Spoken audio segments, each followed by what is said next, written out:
Shalom, selamat pagi, selamat bertemu kembali dalam program kita membaca kitab setiap pagi. Pagi hari ini, mari kita terus ikuti pembacaan Alkitab kita. Mari kita jadikan Alkitab kita ini menjadi renungan harian dalam setiap langkah hidup kita. Baik, pagi hari ini kita masuk dalam episode 4 April. Dan sebelumnya saya undang kita mari berdoa. Bapak yang baik, terima kasih untuk pagi hari ini. Kami bersyukur untuk hari yang baru. Kiranya hari ini kami boleh mendapatkan firman Tuhan, mendapatkan renungan yang baru, sehingga kami boleh terus melangkah dalam rencana Tuhan. Berkati firman-Mu, berkati hamba yang menyampaikan firman. Di dalam Yesus Kristus kami berdoa, haleluya, amin.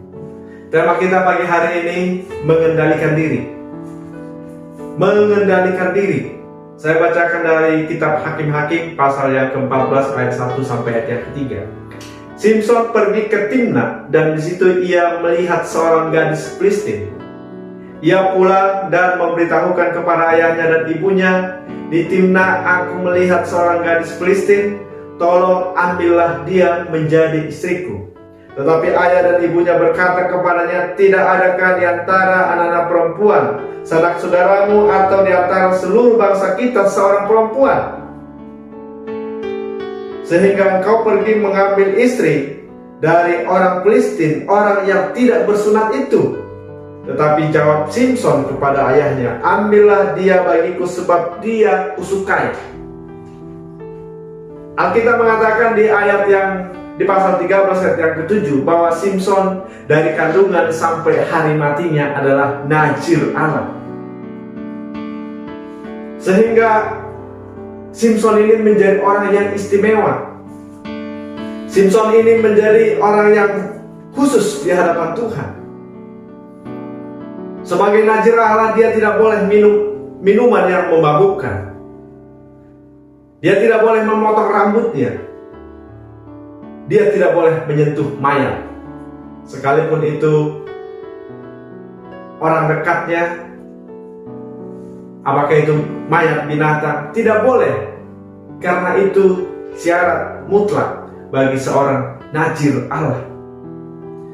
Dan kita melihat juga bahwa Simson ini mendapat anugerah khusus dari Allah, yaitu dia punya kekuatan yang super. Dia punya kekuatan yang istimewa. Simson bisa Simson membunuh singa muda, mencabik-cabiknya seperti anak kambing dikatakan, saudara ya. Hebat, luar biasa dia. Bahkan Simson bisa membunuh 30 orang prajurit Palestina dalam peristiwa teka-teki. Bahkan Simson membunuh 1000 orang dengan rahang keledai. Luar biasa dia, kuat saudaraku. Tetapi saudaraku, sebagai najir Allah, Simson ini juga punya kewajiban. Apa kewajibannya saudaraku? Dia harus taat. Dia harus tunduk akan ketetapan Tuhan. Sehingga ketika malaikat Tuhan bertemu dengan orang tuanya Simson, sebelum ibunya mengandung Simson, orang tuanya sudah bertanya, bagaimana kami harus membesarkan anak itu? Malaikat Tuhan sudah memberitahukan syarat-syaratnya, apa yang harus mereka lakukan. Tetapi kita melihat di sini bahwa Simson ini tidak bisa mengendalikan diri. Simson tidak taat terhadap orang tuanya, yaitu mengenai pasangan hidupnya. Ketika dia menyukai seorang perempuan Filistin, dia menyuruh orang tuanya supaya ambillah dia bagiku menjadi istriku.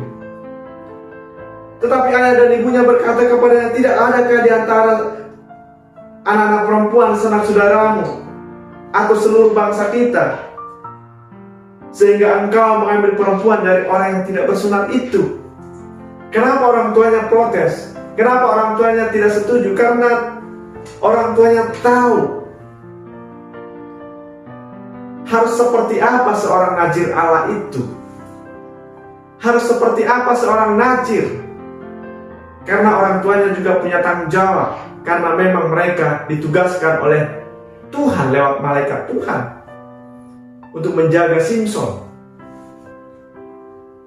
Bahkan kita melihat juga Simson bersentuhan dengan mayat singa dengan mengeruk madu. Sampai-sampai Simpson pun tidak memberitahukan kepada orang tuanya dari mana madu itu diambil ketika dia memberikan madu itu kepada orang tuanya. Karena apa? Orang tuanya pasti protes. Seorang Nazir Allah tidak boleh bersentuhan dengan mayat. Dan Simpson melakukan itu. Di pasal 16 ayat 1 dikatakan, pada suatu kali ketika Simpson pergi ke Gaza, dilihatnya di sana seorang perempuan Sunda, lalu menghampiri dia. Simpson ini sulit untuk mengendalikan diri. Padahal hidup akan jauh lebih berguna bila kita hidup dengan hati-hati. Hidup akan lebih berguna jika kita mengikuti hukum-hukum Tuhan. Simpson berhasil mendapatkan wanita yang disukainya, tapi dia tidak bahagia. Bahkan Alkitab mencatat bahwa perempuan-perempuan yang dia sukai, dia justru mengkhianatinya. Perempuan-perempuan itulah yang membinasakan hidupnya. Padahal seharusnya Simpson itu akan lebih baik ketika dia menuruti hukum-hukum Tuhan. Bagaimana pesan moralnya bagi kita, Bapak Ibu? Mari kita sebagai anak-anak Tuhan, mari kita orang-orang yang percaya, mari kita hidup mengendalikan diri. Kita hidup mengikuti hukum-hukum Tuhan. Akan mendatangkan kebaikan bagi kita. Jangan membiarkan hasrat yang menguasai kita. Paulus mengatakan dalam 1 Korintus 9 ayat yang ke-27, tetapi aku melatih tubuhku dan menguasainya seluruhnya supaya sesudah memberitakan Injil kepada orang lain, jangan aku sendiri ditolak. Paulus mengatakan demikian, aku melatih tubuhku dan menguasainya seluruhnya.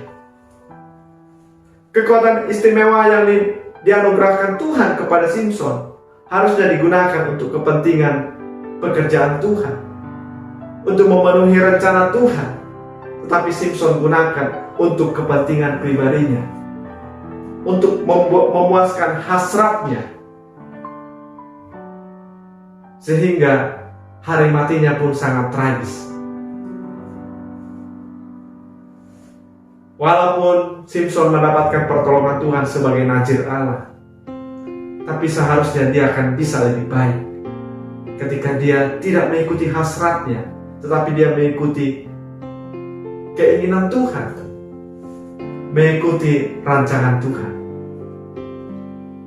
Yang ketiga, saudaraku, Simpson ini Simpson tidak tunduk pada otoritas Allah.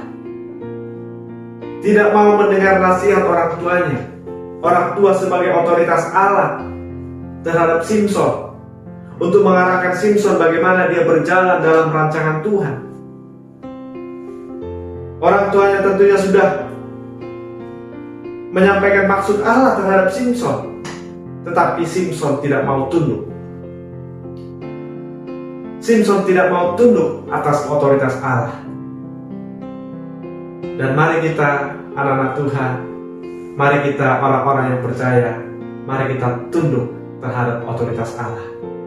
Orang tua kita sebagai otoritas Allah di bumi ini, dan mereka dipercayakan Tuhan untuk mengarahkan kita ke jalan yang baik, untuk mengarahkan kita ke jalan yang benar. Mari kita tunduk. Amin. Demikian renungan kita pagi hari ini. Tuhan memberkati. Kita berdoa. Terima kasih Tuhan, pagi hari ini kami bersyukur untuk renungan firman-Mu. Kiranya firman-Mu memberkati kami. Di dalam Yesus Kristus kami berdoa. Haleluya. Amin. Selamat pagi. Tuhan Yesus memberkati kita. Shalom.